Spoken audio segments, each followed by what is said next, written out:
ನಗು ಅನ್ನೋದು ಯಾರು ಸೊತ್ತು ಅಲ್ಲ, ಸ್ವಯರ್ಜಿತ. ಯಾರು ಬೇಕಾದ್ರೂ ನಗಾಡ್ಬೋದು, ಯಾವ ವಿಡಿಯೋ ಬೇಕಂದ್ರೆ ನಗಾಡ್ಬೋದು.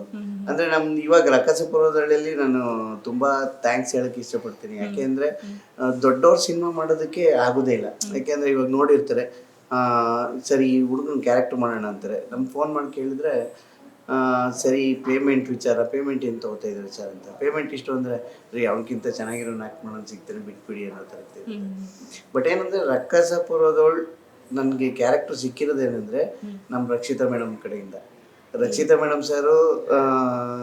ಮೇಡಮ್ಮು ಪ್ರೇಮ್ ಸರ್ನ ಕರೆದಿ ಈ ವಿಡಿಯೋ ನೋಡಿ ಚೆನ್ನಾಗಿದೆ, ತುಂಬ ಚೆನ್ನಾಗಿದೆ, ಬಟ್ ಅದ್ಭುತವಾಗಿದೆ, ಕಾಮಿಡಿ ಸಖತ್ ಪಂಚ್ ಮಾಡ್ತಾರೆ ಇವರು ಅಂತೇಳಿ ರವಿ ಸಾರಂಗ ಸರ್ಗೆ ಅವ್ರ ಕತೆ ಹೇಳಿದಾಗ ಮೇಡಮ್ಗೂ ಕೂಡ ಸರ್ಗೂ ಕೂಡ ಗೌರವ್ ಮತ್ತೆ ನಮ್ಮ ಪ್ರೆಸ್ ಮೀಟಲ್ಲಿ ಹೇಳಿದ್ರು. ರಕ್ಕಸಪುರದೊಳ್ ಮುಹೂರ್ತದಲ್ಲಿ ಸ್ಟೇಜ್ ಮೇಲೆ ಹೇಳಿದ್ರು. ನಾನು ಇವರಿಬ್ರದ್ದು ಟಿವಿಲಿ ಇಲ್ಲ ಸಾರಿ ಯೂಟ್ಯೂಬಲ್ಲಿ ನೋಡಿದ್ದೀನಿ.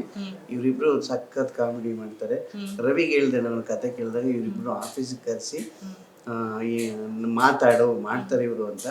ನಿಜವಾಗ್ಲೂ ಪ್ರೇಮ್ ಸರ್ಗೆ ಮತ್ತು ರಕ್ಷಿತಾ ಮೇಡಮ್ಗೆ ಥ್ಯಾಂಕ್ಸ್ ಹೇಳ್ತೀನಿ.